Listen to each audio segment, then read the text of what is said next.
మన వారాహి సిల్వర్ జ్యువెలరీలో అద్భుతమైన ఆఫర్స్ పొందండి మరియు కార్ గెలుచుకునే గొప్ప అవకాశం. కవిత పార్టీ గ్రాండ్ లాంచ్ కి ఒక స్కెచ్ సిద్ధమైనట్లు తెలుస్తోంది. ఈ నెల 25న పార్టీని ప్రారంభించనున్నారు కవిత. అదే రోజున బీఆర్ఎస్ నుంచి భారీగా చేరికలు జరగనున్నట్లుగా తెలుస్తోంది. కవిత పార్టీలోకి ముగ్గురు బీఆర్ఎస్ మాజీ ఎమ్మెల్యేలు కవిత పార్టీలోకి రానున్నట్లుగా సమాచారం అందుతోంది. ఉమ్మడి నిజామాబాద్ నుంచి ఇద్దరు, ఉమ్మడి పాలమూరు నుంచి మరో ఎమ్మెల్యే చేరిక జరగనున్నట్లు వార్తలు అందుతూ ఉన్నాయి.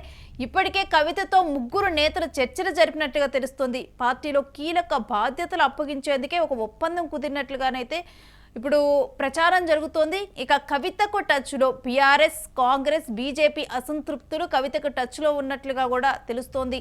తెలంగాణ భావాజాలం ఉన్నటువంటి ప్రజా సంఘాలతోనూ చర్చలు జరిపినట్లుగా ఇక గ్రాండ్ లాంచ్ ఒకటే మిగిలిపోయింది. దీనికి ఒక భారీ స్కెచ్ కూడా వేసినట్లుగానే తెలుస్తోంది. కవిత ఇక పూర్తిగా కూడా పార్టీలో అంటే ఎవరు రావాలి ఏంటి అన్ని అంశాలను కూడా ఒక కూలంకషంగా చర్చించుకొని గతంలోనే ఎప్పుడైతే పార్టీ జెండాని కవిత లాంచ్ చేశారో అదే సమయంలో కూడా తెలంగాణకు సంబంధించినటువంటి వారిని, ఉద్యమాల్లో పాల్గొన్నటువంటి వారిని వారందరితో కూడా చర్చించి నేను ఒక నిర్ణయం తీసుకుంటానన్నారు. ఇంకా అదే రకంగా చర్చలు జరిపినట్లు బీఆర్ఎస్లో ఉన్నటువంటి కొంతమంది మాజీ ఎమ్మెల్యేలు ఇప్పుడు టచ్లో ఉన్నట్లు తెలుస్తోంది. అసంతృప్తులు కాంగ్రెస్లో, బీజేపీలో ఉన్నటువంటి అసంతృప్తులు కూడా ఇప్పుడు కవితకు టచ్లో ఉన్నట్లుగా కూడా ప్రచారం జరుగుతోంది. దీనికి సంబంధించి డీటెయిల్స్, మరి ఎవరెవరు కవిత పార్టీలో చేరేందుకు ఆస్కారం ఉంది, ఎప్పుడు ఈ గ్రాండ్ లాంచ్ జరగబోతోంది అన్న డీటెయిల్స్ని కూడా మా ప్రతినిధి సతీష్తో మాట్లాడి తెలుసుకుందాం. ఎస్ సతీష్, అంటే గ్రాండ్ లాంచ్కి అన్నీ సిద్ధమైనట్లేనా?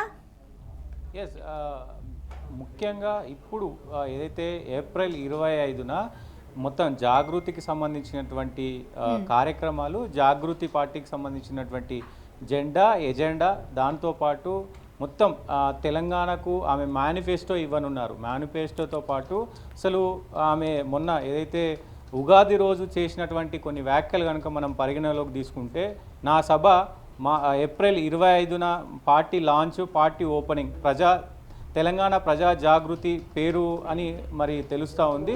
సో అది ఏమైనా చేంజ్ అయితే అవ్వచ్చు, లేదంటే అదే పేరు దాదాపు ఉండొచ్చు. సో ఈ పార్టీకి సంబంధించి పెద్ద ఎత్తున ఏదైతే మునీరాబాద్కు సంబంధించినటువంటి ఒక కన్వెన్షన్ హాల్లో ఇది ఓపెన్ చేయనున్నారు. పార్టీ పేరు, ఎజెండాతో పాటు అన్ని విషయాలు కూడా చర్చించనున్నారు. సో ఇప్పుడు ఆమె చేసినటువంటి కామెంట్స్ పెద్ద ఎత్తున తెలంగాణలో చర్చనీయాంశం అవుతున్న పరిస్థితి కనబడుతూ ఉంది. నా పార్టీ ఆవిర్భావం రోజు మీరందరూ కూడా షాక్ అవుతారు. 3 పార్టీలు కూడా షాక్ అవుతాయి.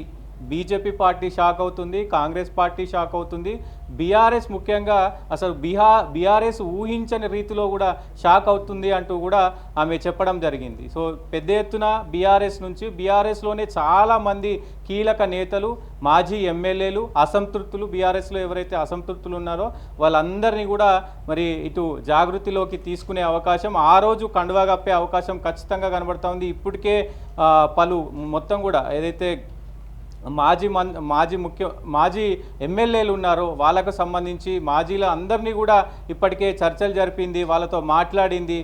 ఏప్రిల్ 25 రోజున మరి ఆ సమావేశంలో ఏదైతే పార్టీ ఆవిర్భావం రోజున అందరికీ కూడా కండువా కప్పే అవకాశం కనబడుతూ ఉంది. సో ఇక్కడ బీఆర్ఎస్ఏ కాకుండా ఇటు బీజేపీలో ఉన్నటువంటి అసంతృప్తులను కూడా ఆకర్షించే పనిలో పడ్డ పరిస్థితి కనబడుతోంది. ఇంక్లూడింగ్ ఇక్కడ కాంగ్రెస్లో ఉన్నటువంటి అసమ్మతి నేతలు ఎవరైతే ఉన్నారో వాళ్ళను కూడా జాగృతిలోకి తీసుకోవడానికి చర్చలు జరుపుతున్నారు అనేది తెలుస్తూ ఉంది. ఎవరైతే ఇటు ప్రభుత్వానికి వ్యతిరేకంగా ఉన్నారో వాళ్ళందరినీ కూడా ఏకం చేసే పని చేస్తూ ఉంది. అది ఏ పార్టీ అయినా, ఇటు బీఆర్ఎస్ పార్టీలో అసంతృప్తి ఉన్న వాళ్ళైనా, బీజేపీ పార్టీలో అసంతృప్తి వాళ్ళు ఉన్నా, ఇటు కాంగ్రెస్ పార్టీలో అసంతృప్తి వాళ్ళు ఉన్నా, వాళ్ళను మొత్తం కూడా తీసుకొని అందరినీ కలుపుకొని పోయే పరిస్థితికి తీసుకొచ్చిన పరిస్థితి కనబడుతుంది. ఇప్పటికే సతీష్, తెలంగాణ భావాజాలం ఉన్నటువంటి నేతలు అంటూ కూడా దీంట్లో ప్రముఖంగా వినిపిస్తుంది. అంటే ఎవరైనా తెలంగాణలో ఉద్యమంలో పాల్గొన్నటువంటి వ్యక్తులు కానీ వాళ్ళు కూడా పార్టీలో చేరే అవకాశం, వాళ్ళని పార్టీలో చేర్చుకున్నారనుకోవచ్చా? డెఫినెట్గా, అంటే ఊహించని రీతిలో ఈ పార్టీ జాయినింగ్స్ ఉంటాయి, పార్టీలో జాయిన్ అవుతారు అనేదానికి ఒక చిన్న ఉదాహరణ, ఆమె ఉగాది రోజు ఒక కామెంట్ చేశారు.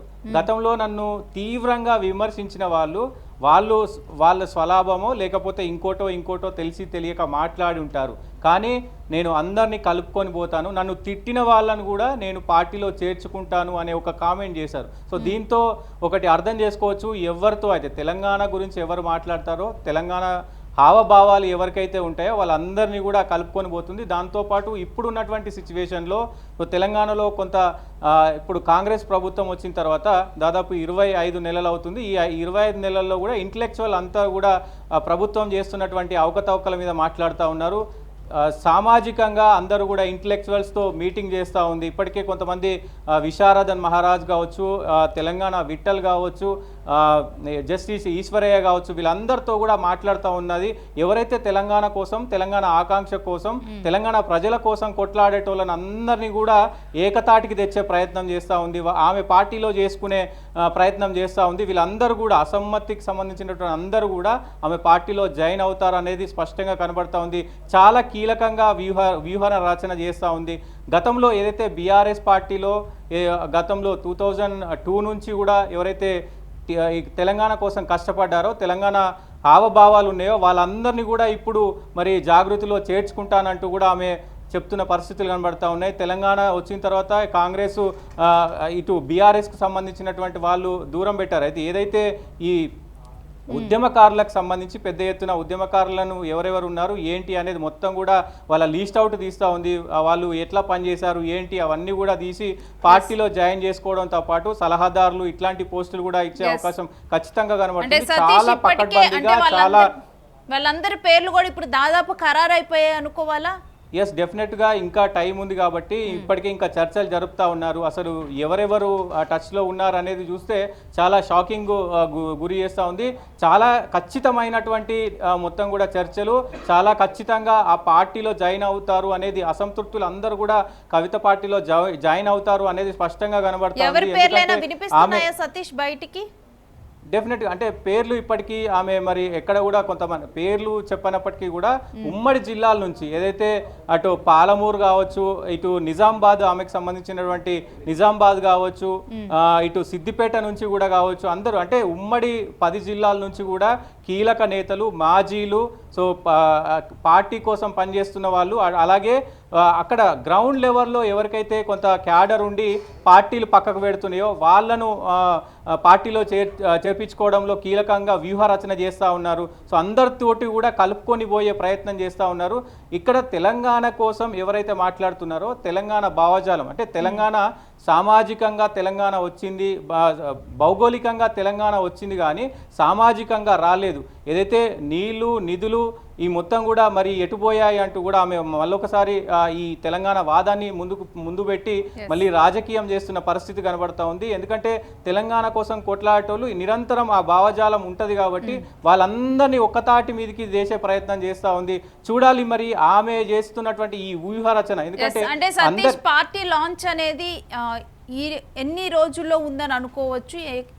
ఏప్రిల్ 25వ రోజున మునీరాబాద్లో ఒక ఫంక్షన్ హాల్లో దాదాపు 30,000 మందితో చాలా గ్రాండ్గా లాంచ్ చేయనున్నారు. దాని తర్వాత భారీ బహిరంగ సభ కూడా ఒకటి పెడదామని చెప్పినారు. ఇప్పటి వరకు అయితే ఓన్లీ ఎవరైతే అక్కడికి రావాలనుకుంటున్నారో వాళ్ళు అక్కడికి రావచ్చు. దాంతోపాటు జాగృతి 10 జిల్లాల ఉమ్మడి 10 జిల్లాల నుంచి జాగృతిలో పనిచేసే వాళ్ళు, అలాగే జాగృతిలో జాయిన్ అయ్యే వాళ్ళు మాత్రం రండి, ఎందుకంటే స్పేస్ ఎక్కువ లేదు అని కూడా ఇప్పటికే చెప్పిన పరిస్థితి ఉంది. సో ఆ రోజు ఖచ్చితంగా చాలామంది ఇంటెలెక్చువల్స్, సో ఇక్కడ గమనించాల్సింది ఏంటంటే సో అందరూ అంటే బీఆర్ఎస్ పార్టీకి సపోర్ట్ చేసే ఇంటెలెక్చువల్స్, అటు కాంగ్రెస్ పార్టీకి సంబంధించినటువంటి కాంగ్రెస్ పార్టీకి సపోర్ట్ చేసే ఇంటెలెక్చువల్స్, అలాగే బీజేపీకి సపోర్ట్ చేసే ఇంటెలెక్చువల్స్, వీళ్ళందరినీ కూడా ఆమె ఒక్క తాటి మీదకి తీసుకొచ్చే ప్రయత్నం చేస్తూ ఉంది.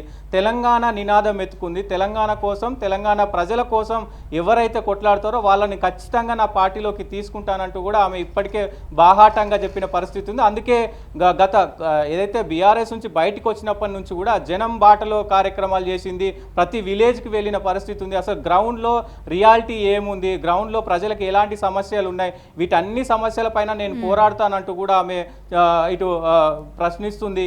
ఇప్పటికే ప్రభుత్వాన్ని కూడా పెద్ద ఎత్తున ప్రశ్నిస్తున్న పరిస్థితి కనబడతా ఉంది. సో ఇవన్నీ కూడా ఓవరాల్గా మరి ఆ రోజు పెద్ద ఎత్తున ఎవరెవరు ఇటు బీఆర్ఎస్కు సంబంధించి అయితే కొంత చర్చ జరుగుతుంది. బీఆర్ఎస్లో ఎలాంటి నేతలు రానున్నారు, మాజీలతో పాటు ఇంకా కీలక నేతలు ఎవరైనా రానున్నారా? ఎందుకంటే బీఆర్ఎస్ పార్టీలో ఒక పెద్ద లీస్టే ఉంటుంది అసంతృప్తి వాళ్ళది. సో వాళ్ళందరూ కూడా మరి జాగృతిలో కలవనున్నారా అనేది కూడా మరి చర్చనీయాంశంగా మారిన పరిస్థితి ఉంది. ఇప్పుడు ప్రస్తుతం బీఆర్ఎస్ పార్టీలోనే కొంత రాజకీయంగా మరి చర్చ జరుగుతుంది. అసలు ఎవరెవరు పోతున్నారు ఏంటి అనేది కూడా చర్చ అయితే జరుగుతుంది. చూడాలి ఏప్రిల్ 20వ తారీఖు రోజున మరి ఎవరెవరు జాయిన్ కానున్నారు, అసలు కవిత వ్యూహ రచనలు ఎలా ఉండబోతున్నాయి అనేది కూడా చూడాల్సిన అవసరం అయితే ఉంటుంది. రేణు సత్య శ్రీవితాస్ మీ దగ్గర నుంచి మరిన్ని అప్డేట్స్ తీసుకుంటాం. ఇక ఈ ఏప్రిల్ 25నైతే బీఆర్ఎస్, కాంగ్రెస్, బీజేపీ ఈ 3 పార్టీలు అయితే షాక్కి గురవనున్నాయంటూ కూడా కవిత ముందే హింట్ ఇచ్చారు. ఇంకా ఎవరైతే ఈ 3 పార్టీలో అసంతృప్తులు ఉన్నారో, ఇక బీఆర్ఎస్లో గతంలో పనిచేసి బీఆర్ఎస్కి దూరంగా ఉంటున్నటువంటి వారు కానీ ఇటువంటి నేతలందరూ కూడా ఇప్పుడు కవితతో కలిసి ప్రయాణించనున్నట్లు, జాగృతిలో చేరనున్నట్లుగా కూడా తెలుస్తూ ఉంది. మరి చూడాలి కవిత ఆ రోజు ఎటువంటి షాక్ ఇవ్వనున్నారనేది.